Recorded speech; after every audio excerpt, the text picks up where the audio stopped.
Haleluya. Ini yang menjadi isi hati kami ya Tuhan. Setiamu begitu besar dalam hidup kami. Terima kasih Bapa, Engkau tidak pernah meninggalkan kami barang sekejap pun. Engkau yang senantiasa ada bersama dengan kami. Tuhan terima kasih, terima kasih. Siang hari ini Bapa kembali kami datang kepadamu, kami telah memuji-muji Engkau Bapa. Kami percaya Engkau berkenan dengan pujian kami. Bapa terima kasih, terima kasih. Sebentar kami akan mendengarkan apa yang menjadi isi hatimu Tuhan. Bagi anak-anak mudamu di tempat ini. Bapa terima kasih. Biarlah kami terus Tuhan dibangun Tuhan. Tidak hanya kerohanian kami, tapi pola pikir kami ya Tuhan. Sebab kami percaya Engkau lah segala-galanya buat kami. Engkau akan memampukan kami ya Tuhan. Untuk kami yang seperti Engkau janjikan.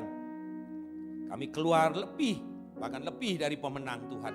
Itu yang terjadi Bapa.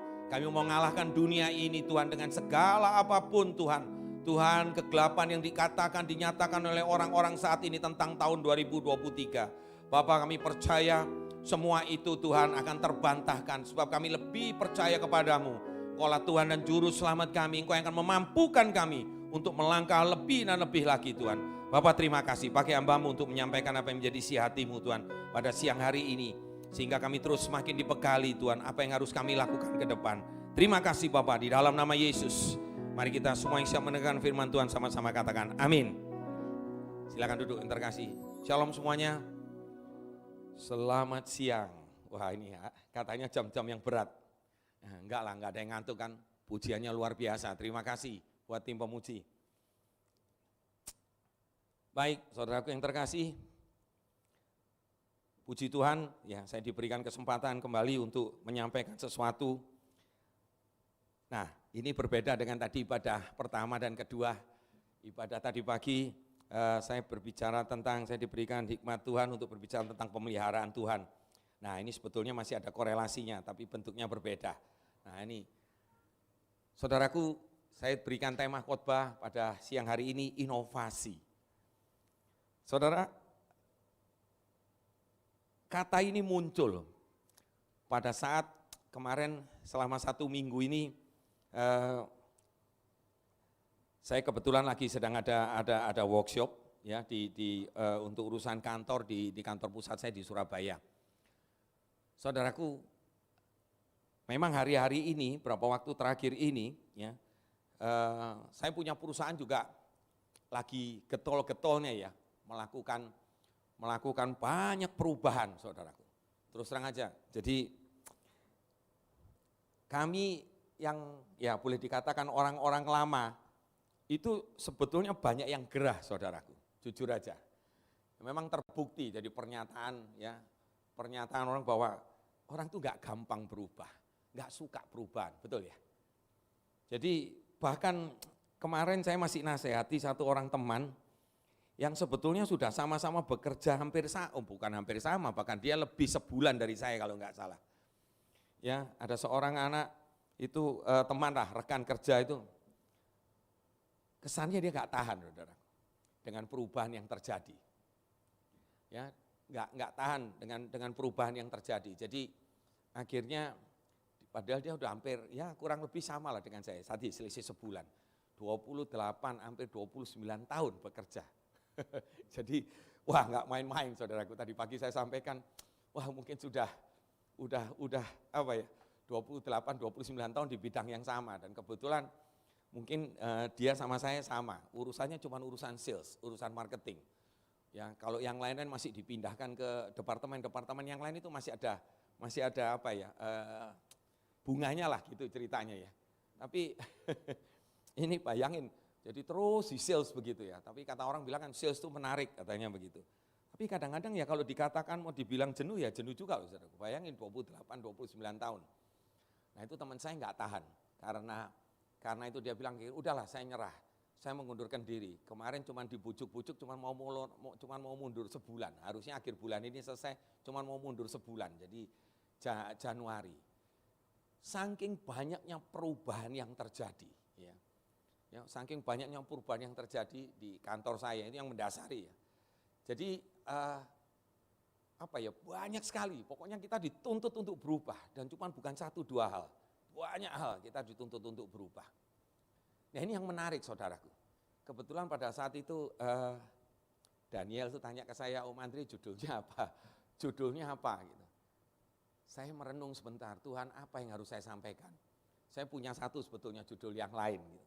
Tapi Tuhan begitu kuat bicara tentang satu kata ini, inovasi. Kenapa kamu gak bicara tentang pengalamanmu, apa yang kamu alami hari-hari ini gitu, inovasi. Jadi saya merenungkan itu saudaraku, serta-merta saya berikan ke istri saya, ke Daniel, tolong kasihkan ini judul deh, inovasi. Saya akan merenungkan tentang hal ini. Dari sisi firman Tuhan dan juga dari ini. Apa sih kebenaran di balik ini semua? Apakah memang ini seiring dengan firman Tuhan? Seiring dengan kehendak Tuhan? Saudaraku seperti yang tadi pagi saya sampaikan ya. Saya sampaikan tentang pemeliharaan Tuhan. Saya merasakan secara pribadi sungguh-sungguh bagaimana pemeliharaan Tuhan itu begitu dahsyat dalam hidup kita, dalam hidup saya khususnya, dan keluarga. Saya merasakan dari waktu ke waktu, dari keseharian saya itu saya merasakan dituntun. Jadi saya terlalu percaya bahwa tentang kejadian yang terjadi ini pasti ada rencana Tuhan. Amin saudaraku. Di dalam segala hal pasti ada rencana Tuhan. Nah saudaraku izinkan untuk saya berbicara sedikit. Boleh ditampilkan apa sih definisi dari inovasi itu? Saya coba tangkap ya saudaraku. Ini dari ada dua, sebetulnya banyak ya. Terutama kalau dari sisi orangnya. Ini dari KBBI yang pertama. Definisi dari inovasi itu adalah suatu penemuan baru yang berbeda dari yang sudah ada atau yang sudah dikenal sebelumnya. Itu dari Kamus Besar Bahasa Indonesia. Saya cuplik satu pribadi yang bernama Everett M. Rogers. Dia berbicara begini, satu ide yang disebut inovasi itu satu ide atau gagasan atau praktek atau objek atau benda yang disadari dan diterima sebagai satu hal yang baru oleh seseorang atau kelompok untuk diadopsi. Saudaraku dari dua ini yang sama, itu berbicara tentang satu kata, baru. Ya, berbicara tentang satu kata baru. Nah saudaraku, kalau kita lihat, barusan aja saya juga ada sedikit tadi ketemu dengan satu pasang berbicara tentang bimbingan pernikahan. Saudaraku, tadi pada saat saya ngomong tentang firman, saya diingatkan lagi. Saudaraku, percaya enggak kalau saya katakan bahwa, saudara jangan asal percaya ya, saudara harus sanggah kalau ini memang salah. Betul enggak kalau kita sebut bahwa Tuhan itu adalah the greater innovator? Betul enggak? Ya, jadi Tuhan itu sebetulnya, udah Bapak dari segala inovator ini. Inovasi, yang melakukan inovasi itu disebut inovator. Tadi pada saat saya bicara tentang pernikahan, saudaraku, bayangin Tuhan ciptakan manusia, sederhana ya, laki-laki dan perempuan, menurut rupa dan gambar atau peta dan teladannya. Saudaraku, ini bentuk ya inovasi Tuhan yang pertama. Kalau saudara lihat, Tuhan pernah ciptakan manusia enggak sebelumnya? Atau yang enggak pernah? Yang pernah diciptakan Tuhan itu adalah malaikat, roh bentuknya. Sekarang Tuhan ciptakan manusia, itu salah satu bentuk inovasi sesuai dengan pernyataan tadi. Ada sesuatu yang baru yang Tuhan ada sesuatu yang baru. Nah, di sini saudaraku, mari kita renungkan ya. Saya renungkan sedikit dengan satu kata baru ini. Ayo kita lihat yuk sebuah firman Tuhan. Nah, saudaraku, yang dikatakan baru di sini bukan sesuatu betul-betul wujud baru. Tetapi kalau kita lihat di situ ada pembaharuan, ya. Tadi saya diingatkan itu, bayangkan saudara, malaikat itu sebelumnya diciptakan oleh Tuhan dalam bentuk roh aja. Makanya pada saat sepertiganya jatuh, yakni di bawah kepemimpinan Helel atau Lucifer ya, itu sepertiga dari anggota malaikat itu, malaikat pemuji itu, yang akhirnya jadi Lucifer, jadi bapak setan gitu ya, ceritanya gitu ya. Nah jadi bayangin saudara, terus itu pindah menjadi manusia yang sekarang memiliki daging, gitu kan ceritanya. Salah satu bentuk gampang inovasi, tadi Tuhan dengan jelas ingatkan itu. Jadi ada sebuah pembaharuan ya, pembaharuan. Nah saudaraku, sebelum saya masuk ke dalam, inovasi ini tidak hanya berbicara tentang, itu kata-kata di luar ya.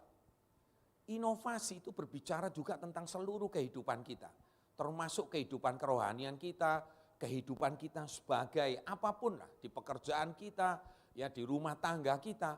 Saudaraku, kalau manusia tidak mau berinovasi, atau kita sebagai orang percaya, kita tidak mau berinovasi, sesungguhnya kita udah mandek saudaraku. Kita cuma hidup di dalam sebuah rutinitas saja, semuanya. Nah oleh karena itu saudaraku, kata-kata ini sangat dahsyat menurut saya. Dan Tuhan itu sudah arahkan itu semua. Ini tadi salah satu contoh aja, begitu banyak contohnya. Dan kita mau belajar, saudaraku, kita mau belajar ya sedikit. Nah saudara, saya coba cuplik satu ayat. Jadi ada kata baru ini, bukan betul-betul baru. Tapi ada dua kemungkinan. Satu pembaharuan, jadi yang sudah ada. Ya, jadi dibaharui, atau yang dikatakan itu peningkatan fungsi. Ya, fungsional ya. Jadi fungsional apa ya? Itu. Jadi increment gitu. Jadi ada fungsi yang meningkat di situ. Nah, saudaraku, ini juga disebut inovasi. Ayo kita lihat firman Tuhan. Boleh bantu saya multimedia buka Roma 12 ya. Saya percaya ayat yang sering kita dengar. Tapi ada yang menarik yang kita bisa baca. Nanti kita bisa dengar, kita bisa pelajari lebih dalam. Sehingga kita bisa mengerti ya apa. Boleh? Roma 12 ayat yang pertama, 2 dan 3.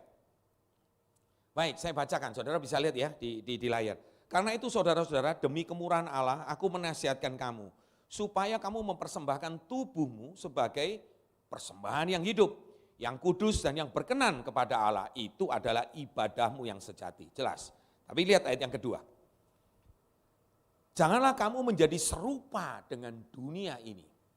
Jadi saudaraku, tadi yang disampaikan oleh WL, wah jelas. Hari-hari ini kita sedang merayakan Natal, kelahiran Tuhan Yesus. Yesus datang sebagai juru selamat. Tadi pagi juga saya tekankan ini, ya saudaraku, kita terima Tuhan. Di situ terjadi perubahan, terjadi pembaharuan. Hidup kita sih sepertinya gini-gini saja. Tapi secara roh kita udah berubah, saudara. Ya, kita udah berubah dari kehidupan kita yang lama menjadi kehidupan yang baru. Saudaraku jelas, ya kalau dilihat peningkatan fungsinya sudah sangat jelas, saudaraku. Kita menjadi orang-orang yang beriman, menjadi orang-orang yang percaya. Tadi pagi saya dasari firman Tuhan, pemeliharaan Tuhan dari mana? Dasarnya bahwa kita setelah terima Tuhan, kita menjadi anak-anak Allah. Wow, itu keren banget saudara, betul enggak? Bayangkan kita ini jadi orang yang tidak benar. Saya kasih contoh, wah saya enggak pernah mimpi jadi seorang hamba Tuhan. Bolak-balik saya sampaikan ini. Saya enggak pernah mimpi jadi hamba Tuhan. Saya dulu orang, saya pakai kata-kata ini untuk menggambarkan saja. Saya orang brengsek saudaraku. Suka minum dan lain sebagainya, ini narkoba pakai begini dan lain sebagainya. Itu dulu saya. Ya, Tuhan pindahkan saudaraku, Tuhan pindahkan. Nah, tetapi Tuhan perhatikan di sini, janganlah kamu menjadi serupa dengan dunia ini, tetapi berubahlah oleh pembaharuan budimu. Pembaharuan pikiranmu dan sebagainya, itu ada di dalam budi kita. Ya, sehingga kamu dapat membedakan mana kehendak Allah dan apa yang baik dan yang berkenan kepada Allah dan yang sempurna. Ayat 3. Berdasarkan kasih karunia yang dianugerahkan kepadamu, aku berkata kepada setiap orang di antara kamu, janganlah kamu memikirkan hal-hal yang lebih tinggi daripada yang patut kamu pikirkan. Tetapi hendaklah kamu berpikir begitu rupa sehingga kamu menguasai diri menurut ukuran iman yang dikaruniakan Allah kepada kamu masing-masing. Katakan amin. Nah saudaraku, apa yang kita bisa pelajarin? Biar di layar aja ya, ayat yang ketiga. Sebentar. Nah kalau Anda lihat ya di sini, seakan-akan kita nggak boleh memikir yang jauh, mikir yang tinggi. Seakan-akan kontrari dengan yang disebutkan tadi. Gagasan baru, inovasi itu gagasan baru, ide baru, ataukah mungkin objek atau benda baru. Saudaraku, tetapi di sini ada penjelasannya. Tetapi hendaklah kamu berpikir begitu rupa. Saudaraku, ada kata yang menarik di sini. Berpikir begitu rupa, apa sih? Tuhan aku nggak ngerti, mungkin saudara akan berkata begitu. Apa yang dimaksud dengan berpikir begitu rupa? Sehingga kamu akibatnya apa? Menguasai diri. Supaya apa tadi saudaraku? Terus kita baharui budi kita. Terus terjadi pembaharuan. Terjadi yang namanya, sesungguhnya kalau saya boleh pakai kata ini, terjadi inovasi dalam hidup kita. Memang dalam hal ini adalah kerohanian kita. Saudaraku, perhatikan. Terus terjadi, terus terjadi. Nah, di sini yang jadi kata kunci lah, hendaklah kamu berpikir begitu rupa. Nah ini yang menarik saudaraku. Ini yang menarik. Ya, jadi Tuhan rindu untuk kita mengerti tentang hal ini. Inilah sebetulnya kata kunci, inovasi saudaraku. Saudara, kalau saudara pahamin ini dengan sungguh-sungguh, saya percaya, saya terlalu percaya, saudara di luar sana, ya entah itu di pekerjaan saudara, di rumah tangga saudara, di sekolah, di kampus, dimanapun juga, Anda akan selalu berinovasi, katakan amin. Kenapa begitu? Nah ini, pikiran yang begitu rupa itu pikiran apa? Nah ini yang kita mau belajar saudaraku. Nah ternyata begini, saudara, pada saat saudara kita ini menerima Tuhan, kita ini disebut anak-anak Tuhan. Saudaraku, serta-merta ya kita ini menerima predikat baru. Tapi kita nggak boleh berhenti di situ. Pada saat kita menerima Tuhan, saudaraku, kita udah meninggalkan, tadi kan kita dari yang lama. Wah, apalagi waktu masih ya disebut kasih mula-mula, biasanya begitu ya. Pada saat kasih mula-mula itu terjadi, kita menggebu-gebu sama Tuhan.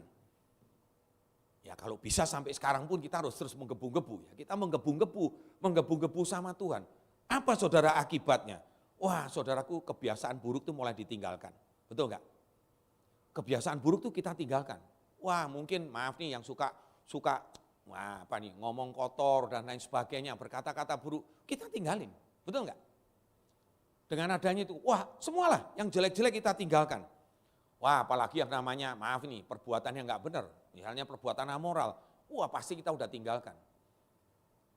Kadang-kadang kalau dulu kayak begitu selalu saya diingatkan, wah lu sekarang jadi anak Tuhan, sok suci lu, katanya begitu. Betul enggak? Ayo anak-anak muda kan sering dikit, sok suci lu, wah mentang-mentang aja baru bertobat begini aja udah kayak begitu, diajak begini enggak mau. Saya dulu sampai diajak buat taruhan sama teman saya. Saya baru tahu kemudian, karena ada yang kalah ngomel sama saya. Kamu sih, dia bilang begitu, dia taruhan. Ya kan, dulu saya tukang minum saudaraku. Wah lihat aja, Andre mah, lihat 3 bulan lagi pasti udah minum lagi. Percaya deh, dia bilang begitu. Ya kalah ternyata, ada yang kalah protes sama saya. Loh, gua buat taruhan nih? Iya. Wah, gak bener loh. Saya dibuat taruhan katanya begitu. Nah saudaraku perhatikan ya, semua itu dipinggirin. Nah saudara, tapi kita gak boleh berhenti di situ. Nah ini yang paling penting tadi, ayat 3 tadi dikatakan. Apa saudaraku dikatakan apa? Sedemikian rupa kita berubah pikiran. Apa yang harus kita masukkan dalam kita pikiran ini? Satu hal saudaraku, yang kita nggak boleh lupa. Ada nggak tujuan Tuhan di sana? Nah ini kata kuncinya saudaraku. Makanya tadi saya katakan ya sebetulnya clue-nya begitu. Anda mau berinovasi. Wah dalam bidang apapun juga, saudara mau bikin produk baru, wah ini yang pinter masak nih, wah Bu Lydia nih mau pinter masak terus mau bikin, wah apa segala mau bikin. Saudaraku, ada enggak tujuan Tuhan di sana? Kok arahnya ke sana ya Pak Andre? Pak Andre mungkin ada akan berkata seperti itu, inovasi ini kayaknya enggak ada hubungan dengan Tuhan. Salah saudaraku, nanti kita sama-sama belajar ya, banyak contohnya.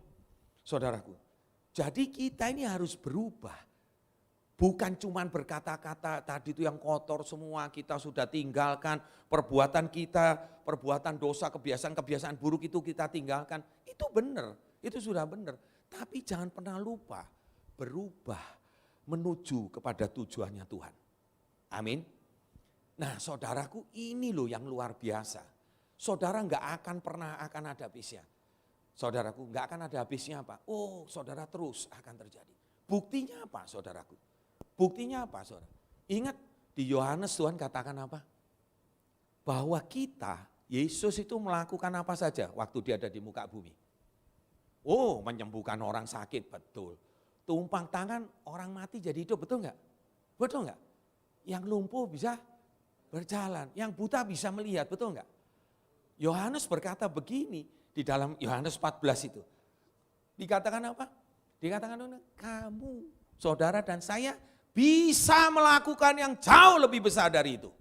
Amin. Masa iya sih? Jangan sembarangan amin dong, benar enggak? Yakin bisa melakukan seperti itu? Yakin bisa lebih begini? Saudara kita harus yakin. Betul enggak? Kita harus yakin karena firman Tuhan yang berkata seperti itu. Nah kembali kenapa bisa kita seperti itu? Karena ada tujuan Tuhan. Saudara kalau itu sudah menjadi kehendak orang, maaf ya saya bukan berkata yang buruk. Kalau saudara tumpang tangan ke orang sakit, memang tujuan Tuhan orang itu disembuhkan. Halo? Saudaraku, saudara cuma kepanjangan tangan Tuhan, betul enggak? Saudara tumpang tangan orang itu jadi sembuh. Saudara pernah enggak ada satu cerita lucu? Saudara ada pernah satu cerita, tapi ini kejadian beneran. Saya pernah baca sebuah buku, saudaraku ada seseorang itu punya sakit kulit, gatal terus di tangannya. Akhirnya kemana-mana ke tubuhnya, sakit kulit ini enggak bisa disembuhkan, dicari kemana obatnya, ke dokter obat, enggak sembuh. Akhirnya ada seorang anak Tuhan, dibawa ayolah berdoa sama Tuhan, di dalam Tuhan tidak ada yang mustahil, pasti ada kesembuhan dan lain sebagainya. Saudaraku karena ketekunannya dia berdoa, satu waktu Tuhan bicara sama dia. Tahu apa yang terjadi? Di depannya itu saya lupa tanaman apa, cuman tanaman ada bunganya begitu. Tanaman apa begitu. Dia bilang ambil, suruh digecek, ngerti ya? Diulek begini, setelah itu ditempelin, ngerti ya? Suruh nempelin 2-3 kali sembuh penyakitnya. Nah yang salah begini, bunga itu bisa nyembuhin sakit ini. Apa yang terjadi saudaraku? Ada orang lain yang punya kurang lebih kayak begitu, tempelin itu bukannya sembuh saudara. Malah tambah enggak karu-karuan, benar. Ini juga salah satu bukti bahwa Tuhan itu inovasi. Buktinya Tuhan inovasi apa? Tuhan enggak pernah bekerja dengan cara yang sama, betul enggak? Halo? Benar enggak? Nah saudaraku lihat kayak seperti itu. Jadi benar, ini kejadian kayak begini saudaraku. Nah jadi lihat ada tujuan Tuhan yang jelas. Jadi tolong tampilkan lagi ayat yang ketiga tadi. Dari Roma 12 ayat yang ketiga. Nah dikatakan begini kan, hendaklah kamu berpikir begitu rupa saudaraku. Nah ini ada tujuan Tuhan. Jadi saudaraku garis bawahi, inovasi ini tidak hanya berbicara tentang pembaharuan, ya tidak hanya tentang berbicara pembaharuan atau peningkatan fungsi, kalau itu berupa barang atau apapun, ya saudaraku. Tapi di sini lihat saudaraku, kita sebagai orang-orang percaya, lihat tujuan Tuhan. Lihat tujuan Tuhan. Saudaraku saya berikan beberapa contoh ya sederhana di Alkitab ini. Yang pertama saya berikan, nomor satu paling gampang Rasul Paulus lah. Maaf ya, saya ngomong gampang. Paling mudah lihat Rasul Paulus ini. Galatia ayat 20 sudah. Galatia 2 ayat 20, satu ayat yang terkenal. Dikatakan apa? Namun aku hidup, tetapi bukan aku lagi. Bukan aku sendiri yang hidup. Yang hidup melainkan apa? Kristus yang hidup dalamku, saudaraku. Bagaimana Rasul Paulus bisa berkata seperti itu? Kalau dia tidak mengalami sebuah perubahan di dalam hidupnya. Saudaraku, mengalami sebuah inovasi dengan Tuhan pada saat itu. Saudaraku, ini yang terjadi. Saudaraku, sehingga kita berubah. Paulus itu berubah, saudara. Ya kita tahu bukan? Gambaran Paulus dulu dari Saulus dan lain sebagainya. Yang menarik, coba saudaraku. Saya ajak saudara buka ya. Tolong multimedia, 1 Tawarik 4. 1 Tawarik 4 ayat 9 dan 10. Yuk kita belajar dari ini. Saya diingatkan ini saudara. Saudara tahu bukan? Yabes, wah udah kita hafal lah. Yabes lebih dimuliakan daripada saudara-saudaranya. Nama Yabes itu diberikan ibunya kepadanya sebab katanya aku telah melahirkan dia dengan kesakitan. Saya stop di situ dulu. Perhatikan saudaraku, apa arti kata Yabes? Pernah ada yang searching enggak? Yabes itu artinya kesakitan, penderitaan, kemalangan, kira-kira kayak begitu. Saudara maafin ibu-ibu atau bapak-bapak di sini, ada enggak yang anaknya mau dikasih nama kayak gitu kira-kira? Yang artinya kemalangan, penderitaan, ada enggak? Enggak ada lah, anak itu kalau bisa namanya selamat gitu ya, selamat terus katanya. Gitu. Ada enggak yang punya namanya anak dikasih namanya mujur gitu, mujur terus gitu ya. Enggak mungkin dikasih nama yang artinya kayak begitu. Kesakitan, penderitaan, kemalangan, kesusahan kayak begitulah. Itu Yabes saudaraku. Dan memang betul kalau kita lihat ayatnya, ibunya loh yang ngasih nama itu. Berarti pada saat apa kira-kira? Atau kita mau ngomong, wah ibunya, maaf ini ibunya gila ini. Ibunya nggak waras ini ngasih nama seperti itu. Enggak lah. Saya yakin pada saat itu ibunya apa? Ayo yang merasa aja. Ibunya mengalami betul-betul penderitaan yang sangat pada saat itu. Enggak dijelaskan apakah karena pada saat dia melahirkan, ataukah karena kehidupannya dia enggak benar. Enggak jelas saudara. Tapi yang pasti dia tuliskan seperti itu. Jadi saudaraku bayangkan, Yabes ini bertumbuh dengan sesuatu yang sangat-sangat negatif. Betul enggak?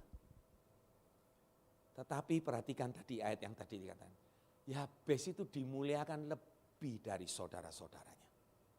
Saudaraku, Yabes gak pernah tinggal diam. Lihat ayat yang selanjutnya, ayat yang ke-10 tadi. 1 Tawarin 4 ayat yang ke-10. Yuk lihat saudaraku, kita akan sering doakan ini. Yabes berseru kepada Allah Israel atau berdoa kepada Allah Israel. Katanya, kiranya engkau memberkati aku berlimpah-limpah. Saudaraku, ya, dan memperluas daerahku, dan kiranya tanganmu menyertai aku, dan melindungi aku daripada malapetaka, sehingga kesakitan tidak menimpa aku. Dan apa saudaraku? Dan Allah mengabulkan permintaannya itu. Saudara lihat, Yabes ini, saudara ini salah satu contoh orang yang inovatif. Betul enggak? Inovasi dia. Dia katakan, saudaraku, keadaan Yabes itu sudah seperti dikutuk sudah. Namanya aja begitu. Dia enggak mau tinggal diam. Dia enggak mau menyerah. Dia tahu siapa Tuhan yang dia sembah. Saudaraku, terjadilah di sini. Kutuk itu berubah menjadi berkat. Amin. Saudaraku, kutuk itu berubah menjadi berkat. Tadi lihat juga doa, wilayahnya diperluas. Itu bicara apa saudaraku? Saudara, kalau kita berdoa dulu, saya paling senang ini doa Yabes ini. Doa Yabes selalu udah hafal di luar kepala. Kalau bisa diganti, namanya diganti, Andre Setiawan gitu. Namanya diganti, ini semua diganti. Ya, kiranya Tuhan memberkati aku, berlimpah-limpah gitu. Kiranya Tuhan memberkati aku, Andre Setiawan, keluargaku, nenekku, kakekku, semuanya berlimpah-limpah semua. Dikatakan begitu. Loh, benar, memperkatakan firman Tuhan kan? Begitu. Tapi ada enggak keyakinan ini? Memperluas wilayahku itu berbicara apa saudara? Itulah karirnya Yabes. Yabes tidak tinggal diam saudaraku dengan itu. Ini loh Yabes itu berinovasi. Keren gak saudaraku? Saudara jangan kalah kita sama Yabes. Gak ada yang namanya kita artinya kesakitan, gak ada. Gak ada saudara. Benar gak? Kemalangan gak ada. Nama kita selalu nama-nama yang baik. Berarti setidaknya kita ini lebih mujur, gak ada di dalam kutub begitu. Betul gak? Masa kita nggak bisa berdoa bukan seperti Yabes. Dan Tuhan jawab doa, mengabulkan seperti Tuhan mengabulkan Yabes. Nah inti sarinya satu saudaraku. Ada dua, yaitu tadi tekad dan tujuan. Komitmen saudaraku, komitmen terhadap itu. Dan punya goal. Goalnya goal siapa? Bukan cuma goal kita sendiri. Goal kita sendiri, kalau goal itu goal kita sendiri, tujuan kita harus sandingkan dengan tujuan Tuhan. Amin saudaraku. Saudara jangan pernah khawatir ya. Pak Andri kok ngomong tujuan Tuhan terus. Apa saya disuruh jadi pendeta? Enggak lah. Apa saya disuruh jadi pekerja gereja? Enggak lah. Enggak selalu itu. Saudaraku, kehidupan saudara. Saat ini saudara sebagai anak-anak muda. Saudara masih sekolah. Saudara tahu tujuan saudara itu apa. Saudara yang masih misalnya, oh begini. Mau cari jodoh pun saudara harus tahu. Tanya Tuhan. Jangan main tabrak aja, sorry. Betul enggak? Semuanya kita lakukan begitu. Tuhan sudah ngomong, canangkan, kalau bisa, bukan kalau bisa, maaf saya cabut. Harus seiman. Sekarang negara pun juga enggak bisa. Ya, kemarin ada saudara saya harus terpaksa tanda tangannya di pernikahannya di Singapura karena beda agama. Nah ini enggak benar gitu. Jadi dari awal, wah Pak, malah nanti coba-coba malah. Enggak, nanti kan bisa ikut saya Pak. Apa enggak kamu yang ikut dia? Bisa juga kan? Kalau bisa begitu, bisa begini kan? Ya, in out, ya two way gitu. Nah jadi lihat saudaraku, kayak seperti ini. Jadi kita bisa lakukan itu semua. Nah, saudaraku, mau contoh lagi ya, saya catat di sini. Saudaraku, lihat Esra. Tapi mungkin ini terlalu panjang. Saya mungkin ceritakan sedikit ya. Esra juga begitu, saudara. Esra itu mau membangun kembali. Ya, membangun kembali ya, tembok, saudaraku. Apa yang terjadi di situ? Saudara nanti bisa lihat, coba lihat ya. Esra 7, coba ayat yang ke-7 ke-8, coba.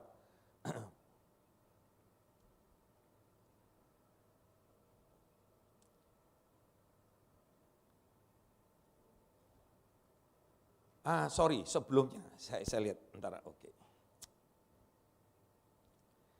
Ada firman Tuhan di situ. Intinya begini, sudah nggak usah dibuka deh, terlalu lama. Ya, saudaraku, Esra itu menerima bagaimana? Dia tahu itu tujuan Tuhan dengan tekad Tuhan di mana dia. Dia mulai dulu dengan menerima firman Tuhan. Ya, saudaraku, dia terima firman Tuhan, dia tahu itu tujuannya Tuhan. Makanya dia lakukan itu dengan segenap hati, saudara. Karena dia tahu itu. Disitulah dia mengalami perubahan, saudara. Setelah itu tahapan yang kedua, setelah itu tahu apa yang terjadi. Dia lakukan itu sesuai dengan firman. Artinya tindakan apapun yang dia lakukan sesuai dengan firman Tuhan. Dan yang keren, saudaraku, setelah itu dia nggak berhenti di situ. Tahapannya apa? Dia ajarkan firman itu kepada bawahannya semua. Saudara lihat perubahan yang terjadi. Perubahan. Siapa Esra itu, saudaraku? Walaupun dia tercatat sebagai kitab-kitab nabi, nabi-nabi kecil, namanya tertera di situ, saudara. Saudara bisa lihat, ini loh perubahan-perubahan yang terjadi. Nah, saudaraku, ini satu hal yang kita harus pegang. Saudara, ke depan kita tahu, banyak orang yang berkata tahun depan nggak baik. Ya, 2023 ini wah gelap lah, ada yang gelap gulita katanya tadi pagi ngomong begitu saya. Ya, benar ada yang berkata, wah ini gelap Pak, nggak tahu Pak, nggak jelas gimana begitu. Banyak yang PHK dan lain sebagainya. Saya yang jadi bingung, saudaraku. Di sana PHK, kita yang di sini inovasi. Betul nggak? Bukan berarti kita mau sombong, oh ya perusahaan kita baik. Enggak, saudaraku. Kita juga alami kemunduran omset, turun omset itu terjadi. Nggak ada yang wah hebat begitu. Kita alami penurunan di seluruh dunia, saudara. Tadi saya katakan saya sebagai export manager, saya keliling. Saudara semuanya, mau di Bangkok, di Thailand, di Vietnam, di Filipina, semua alami penurunan yang sama dengan keadaan kita. Tapi saudaraku, justru kita harus berpikir balik. Wah, saya sangat menghormati para pemimpin saya. Baik di kantor pusat maupun di kantor yang di Indonesia. Kantor pusat saya di Belanda, itu mereka justru di tengah-tengah begini, memang kelihatannya spending money, mengeluarkan uang yang cukup besar. Tapi justru dilihat, kemarin saya baru kok adakan workshop, apa kita pikirkan? Saudara, kita mikirkan strategi 2024. Ini masih 2022 loh, saudara. Kita sudah bicara strategi nanti 2024. Awalnya saya juga kaget, makanya kenapa saya diberi Tuhan ini. Supaya saya sendiri juga mengerti terlebih dahulu. Saya bilang jauh-jauh amat 2024, ini aja 2023 aja belum kita hadepin. Katanya gelap gulita, ngomong strategi 2024. Kita bikin workshop, saudaraku. Kita bikin workshop, kita mau tentukan kemana arahnya, begini-begini. Nanti digodok lagi. Nanti di bulan Juli tahun depan, kita sudah harus punya strategi itu. Wah, saya bilang keren nih, keren. Saya jadi semangat, saudaraku. Walaupun sudah 28-29 tahun kerja. Mungkin enggak lama lagi pensiun kayaknya. Saya sudah 56 tahun, 55 ke 56. Tapi ya kembali, saudara, kita jadi semangat. Lihat begini. Wah, ini loh, ayo ini loh. Makanya saya pikir ini yang perlu saya bagikan pada kita semua. Ya, ingat ya tujuan Tuhan. Nah, ini kata baru. Coba tampilkan slide saya yang kedua. Saudaraku, saya coba cuplik dari sebuah ini. Saudara lihat ya. Inovasi. Saya ingin bicara semuanya, tapi nanti sampai jam 6 sore nanti, saudara. Wah, ini semangat soalnya. Lihat begini ya, saudaraku. Saya akan ambil satu dua aja untuk hari ini. Dengan cepat ya. Saya mau cuma ambil dua. Satu creativity sama proses. Ya, next time kalau disuruh lagi ya Boksu, Pak Robert, Boksu sudah kebiasaan. Nanti saya akan bahas yang selanjutnya. Ya, jadi saya akan bahas creativity sama proses. Ya, yang pertama saya bicara creativity dulu deh. Ayo, kreativitas. Saudara, nggak asing bukan dengan kata kreatif? Wah, kalau nggak kreatif mah nggak hidup, betul nggak? apapun juga harus kreatif, betul nggak? Ya kan? Itu dulu istri saya nanya saya tuh, sekarang istri saya kan ini bukan promosi ya, bikin pastel tutup begitu. Ya kan, bikin ini gimana? Dulu waktu zaman kita masih buka restoran, ya kan, kita bikin anak-anak ulang tahun kan biasanya cuma kue tart ini yang lucu-lucu gitu. Kita bikin tumpeng yang lucu yuk. Wah, bikin tumpeng yang lucu. Jadi tumpengnya dicetak model kayak Winnie the Pooh gitu ya, bikin kayak begini begitu. Pokoknya dibuat begitu lah, saudara. Jadi kita harus kreatif. Wah, istri saya itu jagoan sebetulnya kalau untuk itu. Saya kurang kalau menurut saya. Ya kan? Dia kreatif sekali, saudara. Bikin apa ini? Bajunya anak-anak semua itu udah jadi tuh. Ya saya bilang, itu kok kayak kantong plastik begitu di bajunya. Ternyata bagus. Ternyata dipakai anak-anaknya bagus. Anaknya Pak Dodi sama itu si Jenis. Oh ya bagus juga. Kamu sih orang kreatif, kamu aja gitu. Istri saya itu begitu kan, itu bajunya itu kemarin Natal tuh dipakai. Ya tuh satu-satu dia tempelin pakai glugan itu. Bisa ditempelin, enggak lepas ya? Enggak, bisa dia bilang. Saudaraku kembali, ini salah satu contoh ya. Saudara kalau hidup kita sudah mampet istilahnya gitu, kita enggak mau kreatif dalam segala hal. Ibu-ibu paling gampang, apalagi sekarang ada Google ya kan. Saya tuh suka ngintipin TikTok juga nih. Bikin telur mata sapi, gaya model baru, ada saudara. Cuma liatin kayak begitu, itu kan inovasi, itu kan kreativitas kita. Betul enggak? Termasuk inovasi, makanya itu bagian dari itu. Nah saudaraku, kalau bicara kreatif dengan cepat ya, kalau kita bicara dengan kreatif, ada satu kata, pernah dengar pernyataan ini. Saudaraku, out of the box. Ya, selalu kan sudah gini, ayo anak-anak muda masa enggak dengar nih, pasti dengar kan, out of the box. Wah, saudaraku, orang yang kreatif pasti punya pikiran seperti ini. Ya, punya pikiran, punya tindakan yang dasarnya itu out of the box. Pak Robert nanti tanya itu out of the box itu apa gitu. Ya, out of the box itu di luar kotak Pak gitu ya. Di luar kotak artinya di luar pemikiran yang umum, yang biasanya. Nah saudaraku, jangan saudara berkata bahwa Pak itu mah urusan dunia Pak, nggak ada hubungannya sama Alkitab. Saudaraku saya temukan banyak sekali contoh. Contoh yang paling gampang saudaraku. Saudara dengar Tante Poti? Tahu kan Tante Poti? Sudah, Tante Poti katanya kan cantik begini, begitu Yusufnya begini. Saudaraku, Yusuf digodain, wong dia itu pegawainya loh. Masa nggak mau sih? Betul nggak? Boleh nggak kalau saya berkata Yusuf juga berpikir out of the box, bener nggak? Bener nggak saudaraku? Ayo kepikir nggak? Out of the box saudaraku. Dia berpikir dari kebiasaan. Biasanya sudah kayak sapi dibawa ke pengirikan aja, ngikut aja saudaraku. Enak sih, mungkin gitu ya. Dapat pangkat lebih tinggi lagi dia, kalau dia mau sama Tante Poti, betul nggak? Tapi dia kehilangan tujuan Tuhan dalam hidupnya. Betul nggak saudaraku? Apalagi coba kita ngomong, Abraham misalnya, kita serikan bahasa Abraham. Saudara-saudara tahu Abraham, pada saat dia dipanggil Tuhan untuk pergi keluar dari negerinya. Saudaraku, saudara selidikin di Alkitab. Banyak Tuhan mencatat bahwa Alkitab memang tidak menuliskan dengan detail, tapi pada saat itu Abraham itu dalam kondisi yang apa saudaraku? Semuanya baik. Dia bukan dalam keadaan aniaya atau dalam keadaan rendah loh. Tidak saudaraku. Semuanya baik. Semuanya keadaannya baik. Tahu-tahu perintah Tuhan datang, Abraham pergi. Enggak dikasih tahu lagi pergi kemana. Betul enggak saudaraku? Coba kalau Abraham itu cepet pikirannya gitu ya bahasanya. Kira-kira kayak gimana? Atau kebaliklah. Kalau mungkin jangan nunjuk orang lain. Saya sendiri sudah enak-enak semua begitu. Betul enggak? Andre pergi. Enak aja Tuhan. Udah nyaman di sini, betul enggak? Saudaraku, memang sebetulnya out of the box itu tidak lain tidak bukan iman percaya kita sama Tuhan kalau dalam ini. Setuju enggak? Saudaraku, selama kita sungguh-sungguh dalam Tuhan terjadi. Apalagi banyak saudaraku di Alkitab. Daud, nah contohnya udah paling gampang. Saudaraku dikasih pakaian sudah ngelawan Goliat, dikasih pakaiannya kebesaran, jalan aja dia nggak bisa, betul nggak? Apa yang terjadi? Udahlah, saya biasa kok ngelawan beruang, lawan ini, lawannya pakai apa? cuma ambil batu di sungai. Betul enggak? Saudara lihat, semua yang ada di Alkitab itu begitu luar biasanya. Apa kalau di Perjanjian Baru? Yesus, apa ya peristiwanya? Ini, Samaria. Ingat perempuan Samaria yang di sumur Yakub?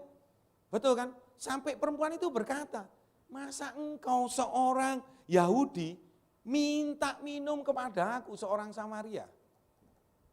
Saudaraku, bukankah itu sudah pemikiran out of the box? Betul enggak? Nah saudaraku, saya challenge sekarang, khususnya anak-anak muda di tempat ini. Ayo kita pikirkan, termasuk buat kita juga gereja. Ya, buat kita juga gereja di tempat ini. Ayo kita mulai berpikir seperti ini. Saudara kalau enggak begitu, wah kita akan hilang. Kita semua punya, ya saudaraku maaf, saya mungkin pakai kata ini kurang nyaman. Ya gereja pun, atau enggak apa-apa lah, gereja itu pun juga bersaing bukan? Kalau kita boleh ngomongkan seperti itu, ayo kita pikirkan, banyak kan semua orang. Nah saudara, saya mau garis bawahi satu, untuk mikir out of the box ini sederhana sebetulnya.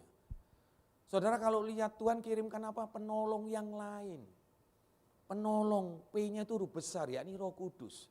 Roh Kudus itu mengajarkan segala sesuatunya saudaraku. Saya bolak-balik bergurau, saya suka kopi dari Koden. Pak Daniel Alexander ya selalu berkata begitu. Kalau bergurau, Roh Kudus tahu matematika enggak? Halo? Tahu, dia tahu segalanya kok. Tahu fisika enggak? Tahu biologi enggak? Tahu. Wong dia katakan di firman-Nya seperti itu kok. Sekarang kalau dalam urusan pekerjaan, tahu enggak tentang hal-hal begini? Yakobus 1 ayat 5, itu ayat yang terkenal juga. Kalau kamu kurang hikmat, minta sama Tuhan. Tuhan akan berikan dengan apa? Murah hati. Tuhan kasih, saudaraku. Saudara, ini juga membuat saya semangat tadi itu. Wah iya ya, tahun 2024 kita udah bicara tentang strateginya. Oh keren. Jadi udah kelihatan itu arahnya mau kemana. Kita udah siap-siap dulu. Walaupun sudah jauh-jauh. Ini loh saudaraku. Kita udah pikir juga itu out of the box. Ya, itu yang pertama, dengan cepat, waktunya kayaknya nggak banyak. Yang kedua, proses. Lihat ayatnya, ya, saya pakai ayat ini. 2 Korintus 4 ayat 16, tolong tampilkan. Ya, yang kedua, proses. Nah, 16 bukan 11, 16. 2 Korintus 4 ayat 16, tolong. Nah, perhatikan saudaraku. Sebab itu kami tidak tawar hati. Tetapi meskipun manusia lahiriah kami semakin merosot. Namun manusia batiniah kami dibaharui dari sehari ke sehari. Saudaraku, ini loh proses yang terjadi dalam hidup kita. Saudaraku, ini katakan oleh Paulus. Habis, mungkin kita semakin hari semakin tua. Secara tubuh, secara fisik kita hilang. Tapi saudaraku, di dalam batiniah kita, ternyata saudaraku yang terjadi. Ada proses yang terjadi dari hari ke hari. Saudaraku, apa yang terjadi? Oh, kita semakin kuat, semakin kokoh. Kenapa kita bisa seperti itu, saudara? Kembali, yang mengerucutkan kita, itu adalah tujuan Tuhan itu tadi. Harus terjadi dalam hidup kita. Saudaraku, ada banyak hal yang unik, saudara.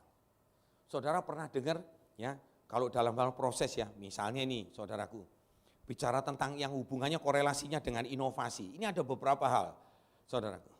Percaya enggak kalau saya buat pernyataan seperti ini? Saudaraku, manusia itu bisa mengeluarkan, saudaraku, potensi terbesarnya saat kita kejepit, saat dia kejepit, betul enggak? Yang di belakang kenceng banget tuh Daniel, ya katanya begitu. Ya, kalau kejepit itu benar saudaraku. Saudaraku, ini bentuk sebuah proses dalam inovasi. Kita harus hargai prosesnya. Kadang-kadang butuh situasi yang terjepit seperti ini. Butuh saudaraku. Nah di situ Tuhan bekerja. Tadi pagi saya juga sampaikan, ya sedikit ke arah sana saudaraku.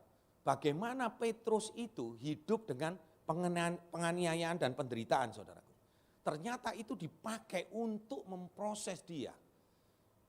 Supaya saudaraku memurnikan dia dan imannya bertumbuh. Itu yang kita bisa pelajari.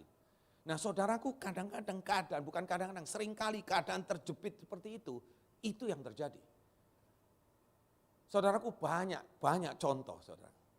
Saudara pernah dengar gak cerita seseorang? Oh, seseorang itu gak pernah olahraga, gak pernah apa-apa. Tahu-tahu dia bisa jadi pelari yang sangat kenceng. Kenapa? Karena dikejar anjing, saudaraku. Belakangnya ada anjing yang kenceng ngejar dia. Wah, tahu-tahu dia jadi orang yang marah, yang hebat, saudaraku. Kenceng, larinya kenceng amat, baru tahu dia. Wah, saya bisa lari kenceng, karena apa? Ada anjing di belakangnya. Ada cerita begitu, saudara. Ada orang-orang bilang, oh ingat, kalau lari maraton, orang Tanzania, orang hebat-hebat. Katanya kalau berguru joknya begitu, kamu nggak mungkin menang lari sama mereka. Kenapa? Oh karena posturnya dia tinggi. Bukan. Kenapa? Karena kalau dia latihan lari, dikejar sama singa katanya. Nah itu larinya kenceng terus katanya begitu. Ya saudaraku, kadang-kadang itu kejar jok-jok lucu, tapi itu benar saudaraku.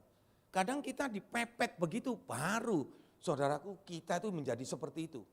Nah ini loh saudaraku, bisa jadi gimana ya? Nah, inovasi ini jadi jelas. Kalau kita lihat kondisi kayak gini, kita harus hargai proses itu terjadi dalam hidup kita. Supaya kita bisa lebih lagi berinovasi.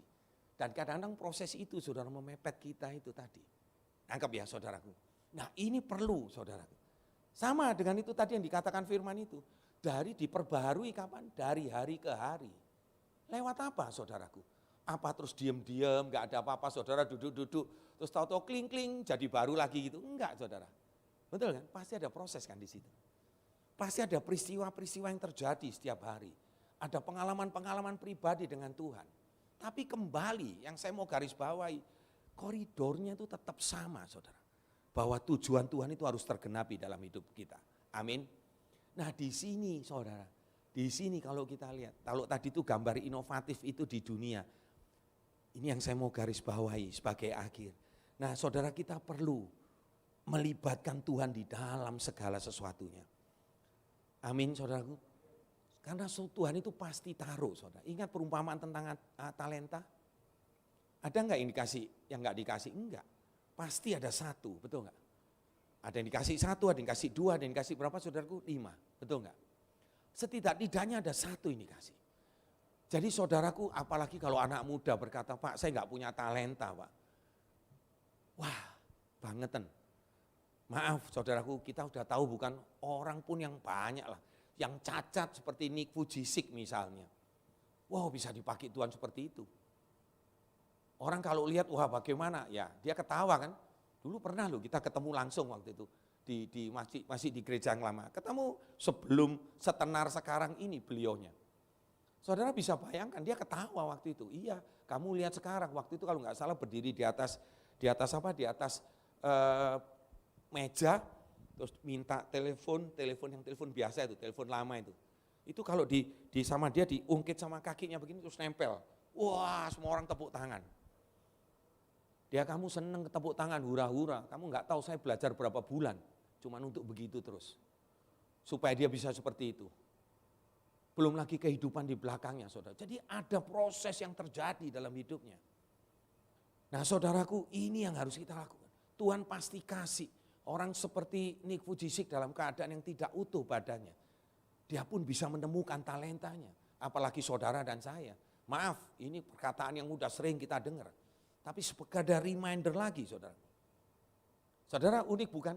Talenta, perhatikan saudaraku. 1 yang dapat 2 dilipat gandakan. Jadi 4, yang 5 jadi 10, betul ya? Saudaraku, itu kan Tuhan yang ngasih. Ada yang menarik sebetulnya dalam cerita itu. Tuhannya ngasih mentor enggak? Ngajarin enggak bahwa melipat gandakannya bagaimana? Enggak kelihatan saudara. Tapi saudara tangkap pengertian ini. Kalau saudara tahu tujuan Tuhan, saudara akan berinovasi. Betul enggak? Amin. Tujuan Tuhan apa? Dilipat gandakan, betul enggak? Kira-kira boleh enggak yang terima 2 sama yang terima 5 itu mereka berinovasi? Halo? Benar gak saudaraku? Kepikir gak? Kebayang gak seperti itu? Makanya yang 1 dimarahin, dihabisin betul-betul. Benar enggak? Karena yang pertama bicara apa? Yang satu dia bilang, kamu kok bisa tahu saya jahat? Tuhannya bilang begitu. Karena kamu tahu kalau saya jahat, udah seperti ini. Udah, ini hukumanmu. Sedangkan yang 2 dan yang dikasih 5, mereka berinovasi, saudara. Enggak diajarin loh harus ngapain. Pokoknya lipat gandakan. Betul enggak? Nangkep ini enggak? Kenapa dia bisa begitu? Karena dia tahu tujuan tuannya harus berganda, harus berlipat ganda. Amin saudaraku. Nah saudara lihat, kalau saya boleh simpulkan ini semua, saudaraku sederhana. Kita harus berinovasi itu jelas, karena Allah kita the great innovator. Nah saudaraku, kita teladani Tuhan. Kita teladani orang-orang yang ada di sini. Kita harus kenali tujuan Tuhan yang ketiga. Dan yang ketiga, libatkan Tuhan saudaraku. Saya percaya kita akan jadi orang-orang yang saudaraku inovator betul-betul. Akan lahir di sini banyak inovator. Di semua bidang, katakan amin saudaraku. Sebentar saya akan berdoa sungguh-sungguh saudara. Buat saudara, untuk saudara bisa lakukan ini. Setuju ya saudara? Setuju ya, kita lakukan ini ya. Baik, waktunya sudah selesai, saya tutup sampai di sini. Tuhan Yesus memberkati. Mari saya undang bangkit berdiri. Saya rindu buat saudara berdoa. Ya, nanti disambung ya. Kalau saya dapat kesempatan lagi, nanti yang lainnya, yang growth dan lain sebagainya nanti disambung. Mari saya undang.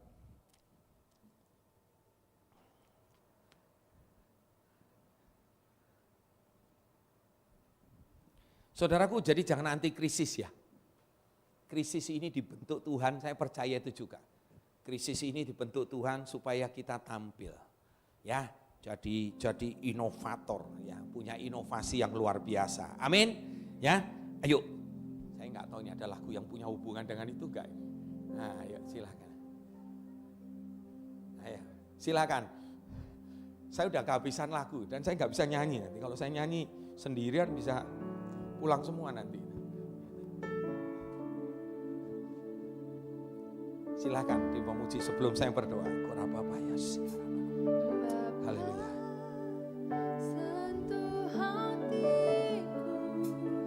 Ubah hidupku menjadi yang baru, bagai emas yang murni, Kau membentuk bejana hatiku.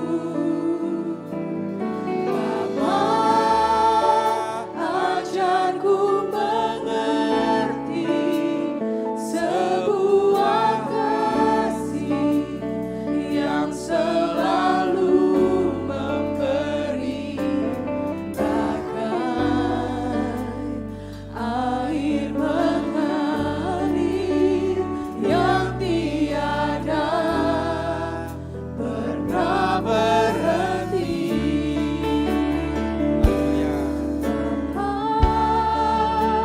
Sentuh hatiku, ubah hidupku menjadi yang baru, bagai emas yang murni, Kau membentuk bejana hatiku.